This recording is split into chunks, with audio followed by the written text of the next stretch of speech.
사도행전 10장 1절에서 16절 함께 읽었습니다.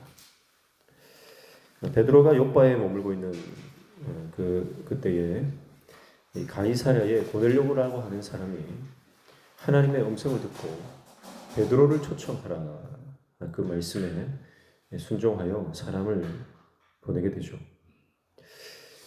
고넬료는 기도 중에 환상을 보게 됩니다. 오늘 이 본문은 이제 이방 선교의 문이 열리는 그런 장면이다 이렇게 볼 수가 있습니다. 하나님은 그 이방 선교의 문을 여시는 그 놀라운 이 장면에 어떤 사람을 사용하시는가, 어떤 사람을 통해서 이 놀라운 역사를 이루시는가, 그것은 우리가 잘 알듯이 바로 기도하는 사람입니다. 하나님은 기도하는 사람을 쓰십니다. 우리가 기도하면 그 기도가 반드시 응답되고 그 기도가 역사하는 것을 우리가 압니다. 그러나 더 엄밀하게 말하면 우리가 기도할 때 역사가 일어난다라기보다는 하나님의 역사를 하나님은 기도하는 사람을 찾으셔서 그 사람을 통해서 역사한다. 이렇게 볼 수 있습니다. 특별히 오늘은 이 선교에 관한 이방인의 선교에 관한 이 문제에 있어서 선교의 주체가 누구시냐? 선교의 주체가 하나님이시다. 사람이 어떤 계획을 가지고 선교를 하는 것이 아니라 하나님께서 주도적으로 선교의 사역을 감당하시고 필요한 사람들을 찾아서 쓰시는 것입니다. 그래서 하나님께서 이 하나님의 선교, 하나님 나라의 확장에 주도적으로 역사하시고 일하시는데 그 가운데 하나님께서 기도하는 사람을 찾으셔서 그 사람을 통해서 역사하시는 장면입니다. 그래서 고넬료도 보면 3절에 하루는 제 9시쯤 되어 환상 중에 밝히 보면 하나님의 사자가 들어와 이르되 고넬료야 하니 그랬습니다. 2절도 보시면 그가 경건하여 온 집안과 더불어 하나님을 경외하며 백성을 많이 구제하고 하나님께 항상 기도하더니 그랬습니다. 기도하는데 9시쯤 하나님의 환상을 보게 되었다. 그렇게 말씀하죠. 자, 고넬료라고 하는 사람은 로마 군대 백부장이고 제국의 장교입니다. 그리고 그는 유대교를 믿던 사람이에요. 그러니까 이방인으로서 유대교를 믿는 사람들이었습니다. 그런데 그는 하나님께서 베드로를 청하라. 베드로는 어떤 사람입니까? 당시에 유대인들이 가장 어떤 이단시했던 사람의 어떤 수장 아닙니까? 그런데 그 베드로를 청하라고 하는 거죠. 그러니까 이방인이고 유대교 사람으로서 예수 추종자를 청하는 일, 이것은 사실 쉽지 않은 일입니다. 그런데 하나님께서 환상 중에 기도 중에 말씀하셨을 때 그는 그 말씀에 순종하는 것입니다. 그러니까 여러분, 순종은 상황과 환경에 어떤 우리가 계산하고 내가 그 뜻을 다 이해하고 어떤 상황을 다 내가 파악하고 난 이후에 하는 것이 아닙니다. 지금 고넬료는 어쩌면 그 하나님의 말씀에 순종할 수 있는 그 여건이 갖춰져 있다 이렇게 보기 힘든 거예요. 그럼에도 불구하고 고넬료는 순종합니다. 그래서 말씀하실 때 그 말씀을 듣고 단순하게 행동으로 옮기는 것이 바로 순종이다. 이렇게 볼 수 있습니다. 자, 그런가 하면은 베드로를 보십시오. 베드로도 하나님께서 이 고넬료의 사람을 보내셨을 때 만약 이 고넬료 이방인 사람들이 초청하면 베드로는 응하지 않았을 것입니다. 하나님 그걸 알고 계시죠.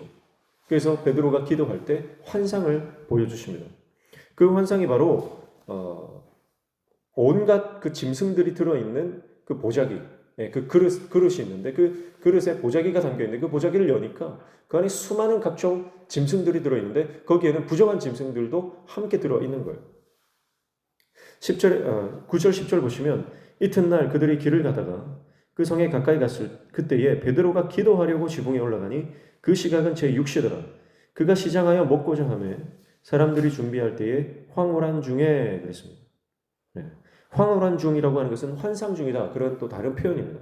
그러니까 베드로가 기도하기 시작했을 때 마침 배가 고팠고 그 배가 고픈 상황에서도 정시기도, 그가 정한 시간에는 기도를 하는 것입니다. 근데 그 기도 가운데 환상이 열렸다는 것이죠. 그리고 11절에 보니까 하늘이 열리며 한 그릇이 내려오는 것을 보니 큰 보자기 같고 네 길을 메어 땅에 들이웠더라. 12절 그 안에는 땅에 있는 각종 네 발 가진 짐승과 기는 것과 공중에 나는 것들이 있더라 그랬습니다. 그러니까 네 발 가진 짐승, 동물들이죠. 가축들입니다. 기는 것, 파충류 이런 것들이고 공중에 나는 것들은 조류들입니다. 수많은 짐승들이 그 안에 들어있는데 분명히 그 안에는요 부정한 짐승들이 들어있는 거예요. 14절에 보니까 베드로가 이르되 주여 그럴 수 없나이다. 속되고 깨끗하지 아니한 것을 내가 결코 먹지 아니하였나이다.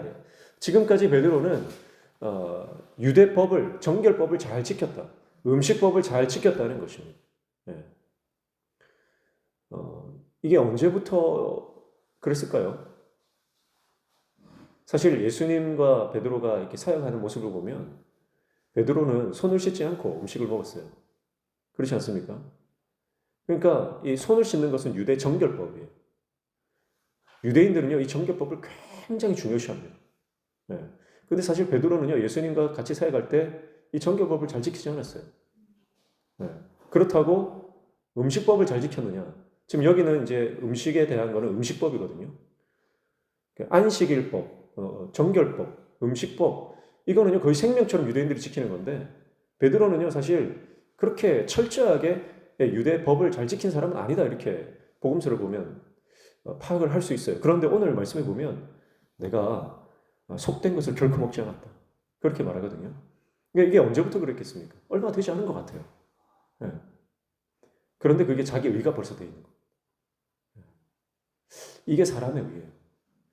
그런데 하나님께서 그 베드로의 고정된 관념, 사고 방식을 완전히 깨버리는 환상을 보여주시는 건데 한 번으로 안 되니까 세 번을 보여주시는 거예요.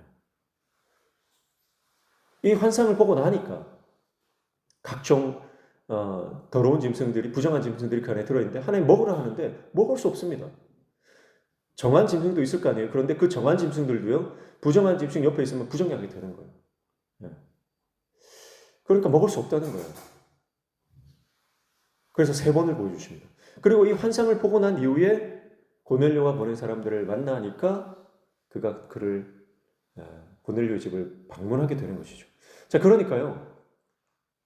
하나님께서 이 선교를 사람을 통해서 하시지만 사람이 주체가 아니라 하나님이 선교의 주체시다라고 하는 것을 우리가 알 수 있습니다. 베드로가 아무리 능력이 있고 성령 충만한 사람이지만 베드로가 주도적으로 하는 게 아닙니다. 모든 선교 사역은, 모든 하나님 나라의 확장의 사역은 하나님께서, 성령께서 이끌어가시고 주도적으로 사역하시는 줄로 믿습니다. 여러분, 그러니까 내가 한다는 생각을 버려야 되는 거예요. 아무리 우리가 위대한 사역을 감당하고 교회에서 중요한 일들을 우리가 한다고 할지라도 그거 내가 하는 거 아닙니다. 나는 기도하고 순종할 뿐인 거예요. 기도하고 순종하는 사람을 통해서 하나님이 역사하시는 것이지 내가 능력이 있고 내가 은사가 있고 내가 지혜가 있어서 내가 감당하는 게 아닙니다. 우리는 베드로와 같은 거예요. 그래서 우리는 어쩌면 하나님 말씀에 순종하지 않으면 내 고집대로, 내 고정관념대로 하나님의 사역을 감당할 수 없는 존재로 남아있을 수밖에 없습니다. 그래서 우리가 하나님의 사명을 감당하는 것은 철저히 내 생각이 배제되어야 됩니다. 철저히 내 그 경험이 배제되어야 됩니다. 철저히 내 어떤 신앙의 관념, 철학, 내 신학 이게 철저히 버려져야 됩니다. 십자가에 못 박혀야 됩니다. 그리고 하나님 말씀하실 때 순종해야 하나님의 선교, 하나님의 나라의 역사가 일어나는 거죠. 여전히 하나님이 말씀하시는데도 나는 그럴 수 없다. 나는 지금까지 그런 적이 없다 하면서 꽁 하고 가만히 앉아 있으면 여러분 순종하지 않는 사람에게 하나님의 역사는 일어나지 않는다는 겁니다. 여전히 정결법 한계에 갇혀있는 베드로를 보십시오. 여러분 어쩌면 복음이라고 하는 것은 그 본질 안에서 사고의 유연성을 가져야 하는 것입니다. 그래서 결국 나의 굳건한 어떤 신념, 굳어진 나의 사고방식, 내가 항상 옳다고 생각했던 어떤 지식들, 여러분 그것을 내려놓을 수 있는 각오를 가지고 우리가 살아가야 우리는 하나님의 도구로 사용될 수 있다는 것입니다. 그래서 어떤 영화 제목이 보면 헤어질 결심 이런 영화 제목이 있는데 우리도 항상요 헤어질 결심을 하고 살아야 돼요. 어떤 헤어질 결심입니까? 내 경험과 내 사고방식과 네, 내 철학과 신학과 그것을 깨뜨릴 각오를 하고 살아야 된다. 그러니까 신앙생활이라고 하는 것은 항상 내가 깨어지는 것입니다. 근데 우리는 어떻게 해요? 내 안에 있는 굳은 신념으로 다른 사람들을 막 깨뜨리고 교회를 깨뜨리는 거예요. 우리가 주님 말씀에 순종할 때, 내 생각과 달라도 순종할 때, 여러분 우리의 신앙은 확장되고 우리의 사역도 확장되고 하나님의 나라가 확장되는 역사가 일어나게 될 줄로 믿습니다. 오늘 고넬료와 베드로의 만남은요, 하나님의 성령이 개입하지 않았으면 불가능한 겁니다.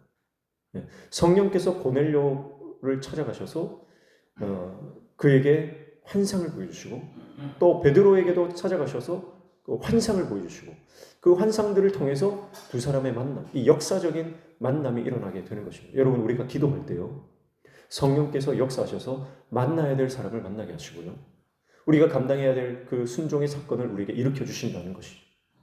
우리가 그래서 날마다 기도하고 기도할 때 주님 나를 사용하신다는 것을 우리가 깨닫고 날마다 기도의 자리를 지키고 항상 어떤 사역을 감당하기 전에도 항상 기도하며 기도의 사람으로 순종의 사람으로 나아가는 저와 여러분 되시기를 축복합니다. 기도하겠습니다. 하나님 아버지, 선교의 주체, 사역의 주체 인간이 아니라 하나님이십니다. 하나님께서 순종을 요구하실 때 기도 가운데 순종하는 사람을 통해 하나님이 역사하십니다. 하나님 오늘 우리가 기도의 사람 되게 도와주시고 순종의 사람 되게 도와주옵소서.